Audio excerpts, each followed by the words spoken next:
My name is Ethan Miller. I'm 34 years old, and I live in Columbus, Ohio. I work as a systems analyst for a mid-sized logistics company. It's not a flashy job, but it's stable. Good hours. Good pay. The kind of work that lets you plan a future instead of just surviving month to month. That mattered to me. A lot. Because for most of my adult life, I've been the reliable one. The steady one. The guy people describe as calm, reasonable, dependable. I don't drink much. I don't party. I don't disappear for weekends. I show up. I follow through. That's the version of myself my wife said she loved. Her name is Lena. We met in 2019, right before everything in the world shut down. She was warm, expressive, emotional in ways I wasn't. She made life feel louder, brighter. Where I was cautious, she was impulsive. Where I planned, she felt. At least, that's how it seemed. We dated for 3 years before I proposed. Took things slow. Met each other's families. Holidays, birthdays, quiet nights in, loud arguments that always ended with apologies. Nothing felt fake. Nothing felt rushed. We got engaged in late 2023. The wedding was scheduled for June 2025. Everything about it felt earned. My parents liked her. My friends liked her. She fit into my life easily. Too easily, in hindsight. And my older brother Ryan, seemed especially close to her. Ryan is 38, 5 years older than me. Married once, divorced twice. Charismatic. Loud. The kind of guy who fills a room and knows it. Growing up, he was always the one people gravitated toward. I was the quiet backup. The afterthought. But I trusted him. He's my brother. We grew up in the same house. Shared a room at one point. Fought. Made up. Protected each other when it counted. Even after his divorces, even after his mistakes, I never stopped believing that when it came to me, he wouldn't cross certain lines. Lena and Ryan got along well. Maybe too well. But I told myself that was a good thing. Family harmony. Green flags. No tension. I didn't want to be the suspicious fiancé.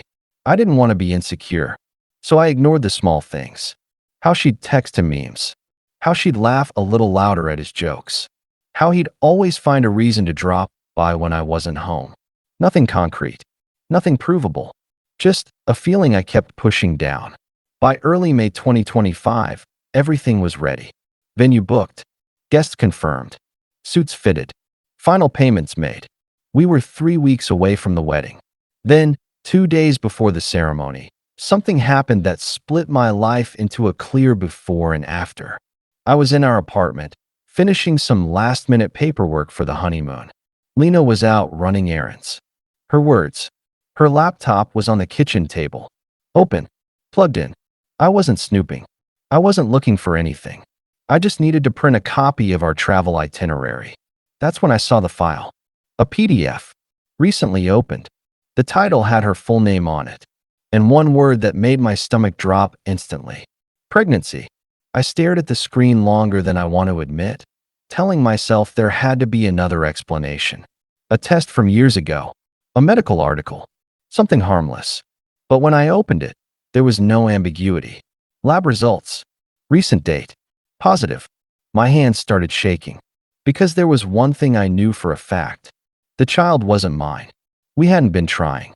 We hadn't even been intimate in over 2 months. And suddenly, every ignored feeling, every dismissed instinct, every moment I told myself I was overthinking came rushing back at once. When Lena came home, I didn't yell. I didn't accuse. I just held up the report and asked one question. What is this? She looked at it, then at me, and the expression on her face wasn't panic. It was annoyance. That's when I knew. Whatever this was, it wasn't going to end quietly. Lena didn't sit down. She didn't take a breath or ask me to calm down or say we should talk. She just crossed her arms, leaned against the counter, and looked at me like I was the one inconveniencing her. That wasn't how you were supposed to find out, she said. Not I'm sorry. Not let me explain. Just that. I asked her how long she'd known. She hesitated for half a second too long, then said, a few weeks. A few weeks. We were days away from getting married. and she'd been walking around smiling, tasting cakes, picking flowers, sending invitations, while carrying a secret big enough to collapse everything. I asked the next obvious question, my voice already hollow. Is it mine? She didn't answer right away. She looked away, like she was calculating how much truth I could handle. No, she finally said. Flat. Almost bored. I felt something in my chest tighten, not explode. That was the strange part. There was no dramatic rush of anger yet. Just a deep, heavy pressure, like my body already knew what was coming and was bracing for it. I asked her who the father was. That's when her tone changed. Defensive. Sharp. That part is none of your business. I stared at her, waiting for her to realize how insane that sounded. Waiting for her to backtrack. She didn't. She straightened up and said something I'll never forget. It's my past. Whatever happened before doesn't matter anymore. What matters is now. I reminded her, quietly, that we were about to get married. That this wasn't some abstract past. That she was pregnant right now. She sighed like I was exhausting her. If you truly love me, she said, you'll accept me. All of me. Including the baby. I remember the exact words because they felt rehearsed. Like she'd practiced them in her head. I asked her when this past relationship happened. She told me it started earlier that year. That it was a mistake. That it didn't mean anything. That she hadn't planned for it to go this far. I asked if she was still in contact with him. She hesitated again. Not really, she said. Another lie. I could feel it. I asked her why she didn't tell me the moment she found out. She shrugged. I was scared you'd overreact. Overreact. She told me she'd planned to tell me after the wedding. Once things were locked in. Once I'd had time to process it, as her husband. That's when the room went completely cold for me. She hadn't just hidden the pregnancy. She'd tried to trap me into accepting it. I asked her, very calmly, if she expected me to raise another man's child without knowing who the man was. She looked at me like I was being unreasonable. It shouldn't matter, she said. Blood doesn't make a family. Love does. That sentence might sound noble to some people. In that moment, it felt like a weapon. I told her I needed to know who the father was. She refused again. Said she didn't want drama. Said it would complicate things. Said she was protecting everyone. That word, everyone, stuck with me. Because the way she said it made it clear she wasn't just protecting herself. She was protecting someone specific. I asked her one last time. Is it someone I know? Her jaw tightened. She didn't answer. That silence was louder than any confession. That night, I didn't sleep. I lay in bed next to a woman I was supposed to marry in 48 hours, staring at the ceiling, replaying every interaction I'd brushed off over the last year. And one face kept appearing in my mind. My brother's. Ryan. I didn't want to believe it. I told myself I was spiraling, that I was looking for patterns because my brain needed somewhere to land. But the feeling wouldn't go away. And the next morning, when Lena left the apartment early and said she was meeting someone to talk, she didn't take her phone charger. She didn't take her purse. She took only one thing. The hoodie Ryan had left at our place months ago. That's when I knew the truth wasn't just ugly. It was going to destroy everything. I didn't confront Ryan right away. Not because I didn't want answers, but because I needed to be absolutely sure before I crossed that line. Once you accuse your own brother of something like that, there's no going back. Families don't recover from it. You either confirm your worst fear, or you poison everything forever. So I waited. Lena came back late that afternoon. Too calm. Too composed. She kissed my cheek like nothing had happened, asked if I wanted takeout, talked about seating arrangements for the ceremony like our lives weren't hanging by a thread. That disconnect scared me more than anger would have. I asked her where she'd gone. She said, just out. I asked who she met. She said, I told you, it doesn't matter. I watched her walk into the bedroom, humming to herself, and something in me hardened. Not rage. Clarity.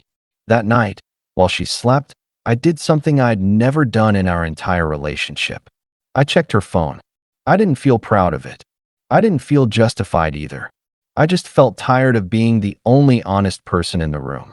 Her phone wasn't locked. That should have been the first warning sign. The messages were there. Not hidden. Not deleted. Like she never imagined I'd look, or that it wouldn't matter if I did. Ryan's name sat at the top of the screen. The last message was from earlier that day. Did he figure it out? My hands went numb. I scrolled. Weeks of messages. Late-night conversations. Inside jokes. Complaints about me. About how I was safe. Predictable. Too good to blow up my life over. Photos I wish I could erase from my memory. And then the message that confirmed everything beyond doubt. We'll tell him after the wedding. Once it's official, he'll calm down. I sat there on the edge of the bed, her breathing steady beside me, and realized something devastating. They hadn't just betrayed me. They had planned around me. They'd counted on my patience, my loyalty, my fear of conflict. They knew I'd try to make things work. They knew I'd put everyone else first, because I always had. And my own brother knew exactly how to use that against me. I put the phone down carefully, like it might explode. The wedding was in 2 days. My parents were flying in the next morning. Guests were already arriving in town.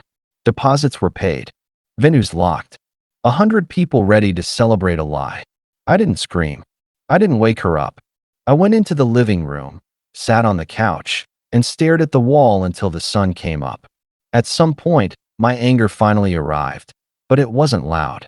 It was quiet, focused, the kind of anger that doesn't rush because it knows it has time. By morning, I made a decision. I wasn't going to confront them in private.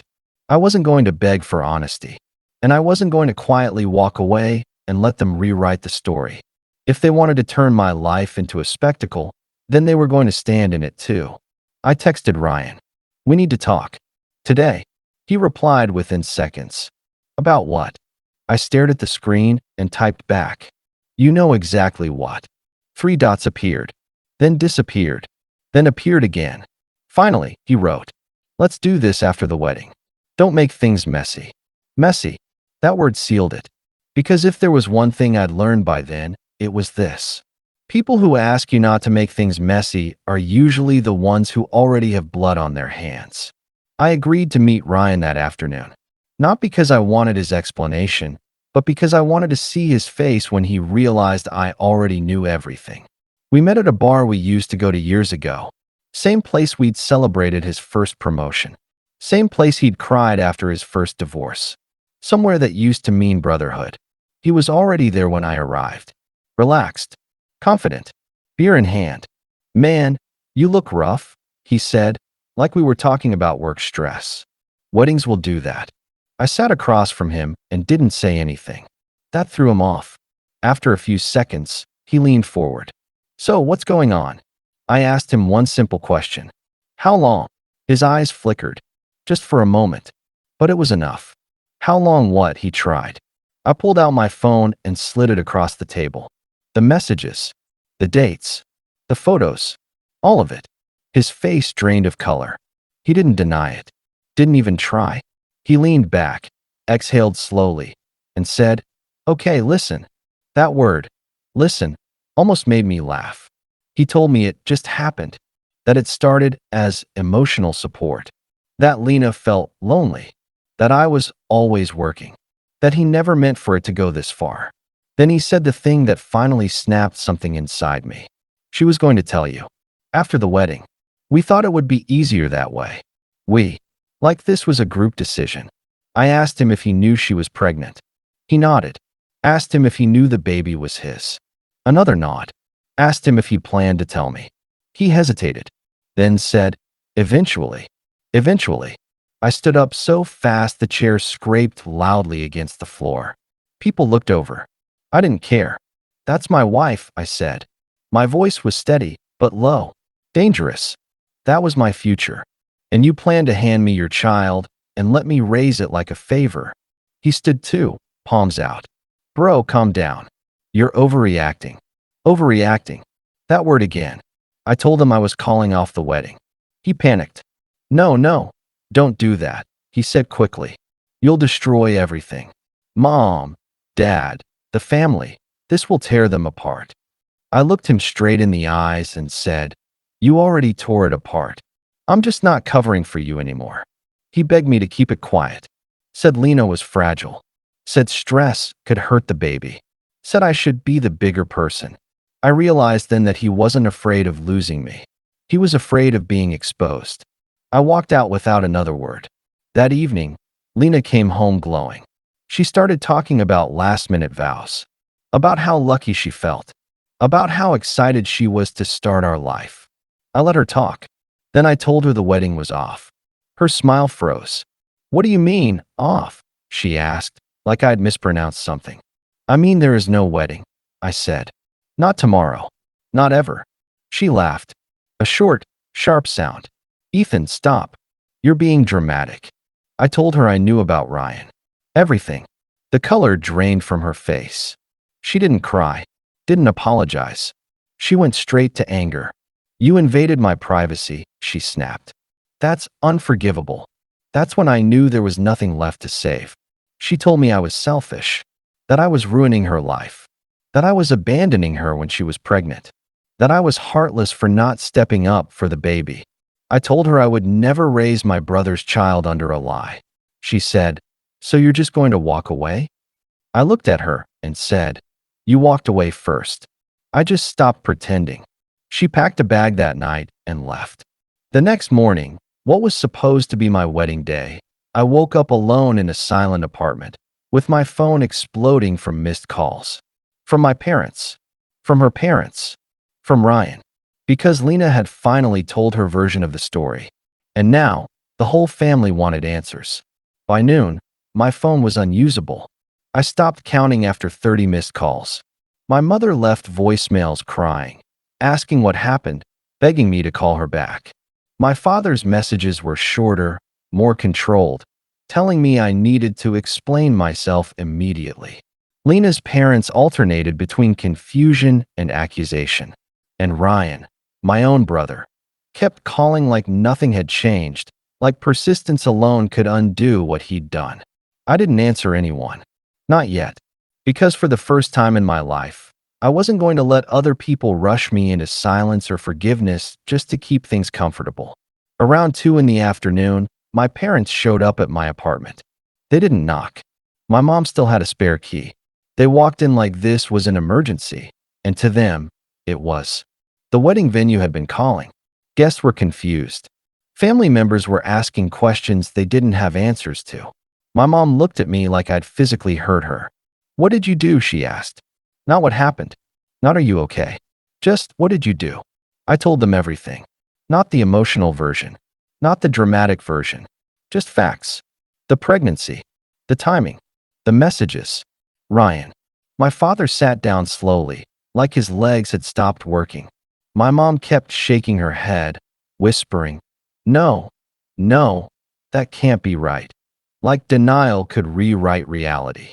Then she said something that cut deeper than I expected. "Are you sure it's his?"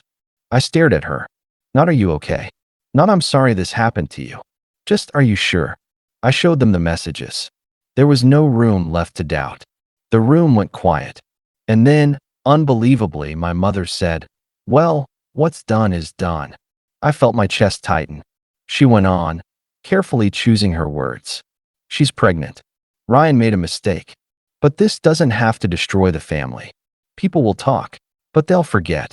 You don't have to marry her, but we can handle this privately." Privately.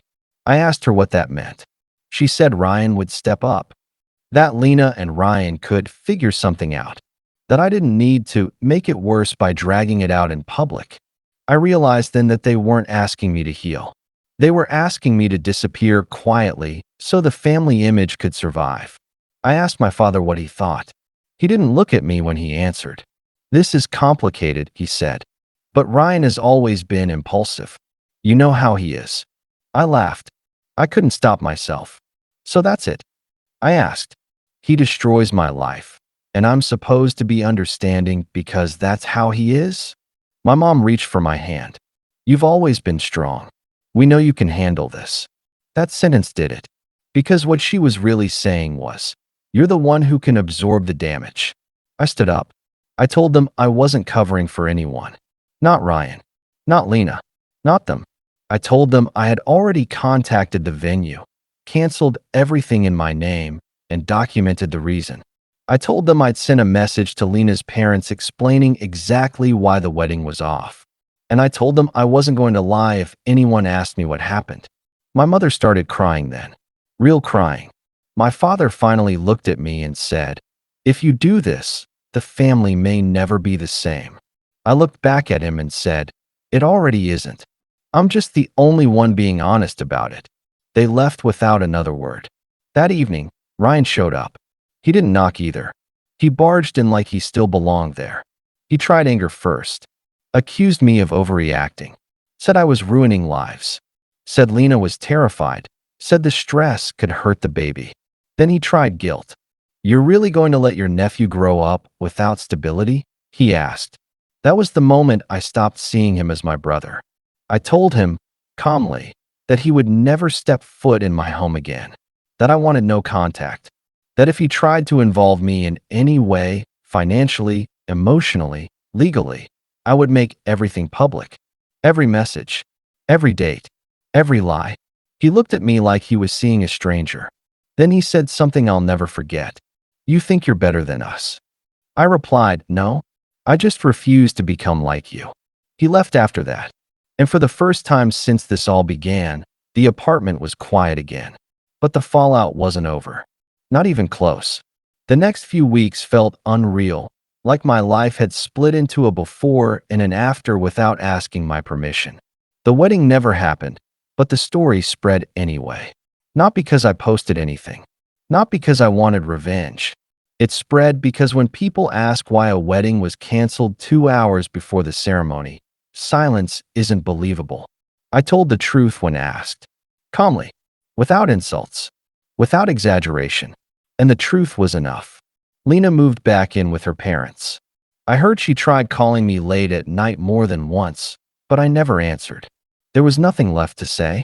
Whatever love I thought we had died the moment she looked me in the eyes and told me her pregnancy was none of my business. Ryan vanished for a while. My parents said he needed space.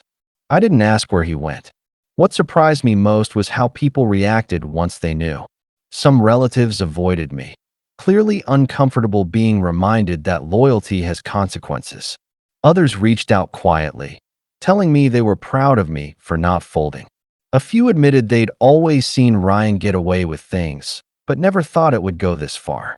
My parents tried to repair things with me, slowly, inviting me to dinner, acting like time alone would smooth it over. But something had changed permanently. I no longer trusted them to protect me when it mattered. I went back to work fully, throwing myself into projects, deadlines, anything that required focus. Being an engineer had always been about solving problems. But this time, I wasn't fixing something broken. I was building something new. My life. I started therapy. Not because I felt weak, but because I wanted to understand why I'd been willing to ignore red flags for so long. Why I'd trusted silence more than instinct. Why I'd been taught that being understanding meant accepting betrayal. The answer wasn't simple, but it was freeing. About 3 months later, I heard Lena had given birth. A boy. People waited to see how I'd react. Some even expected me to reach out. I didn't. Not because the child wasn't innocent, but because stepping back was the only way to end the cycle.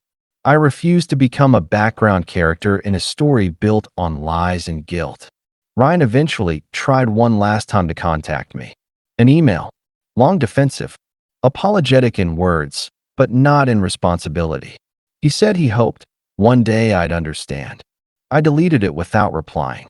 Understanding doesn't mean accepting the unacceptable. It's been a while now. I live alone in a different part of the city. New routines. New friends. A quieter life, but an honest one. I don't have to second-guess conversations anymore. I don't have to swallow my instincts to keep peace. And sometimes, late at night, I think about how close I came to building my entire future on a lie that wasn't even meant to be hidden from me. If I'd stayed quiet, if I'd tried to be understanding, if I'd accepted being replaced in my own life. But I didn't. And that's the part of the story that matters. Not the betrayal, not the scandal, not the shock. The moment I chose myself and refused to carry shame that wasn't mine. Because love that demands silence in the face of betrayal isn't love. It's control. And walking away was the first honest thing I'd done in a long time.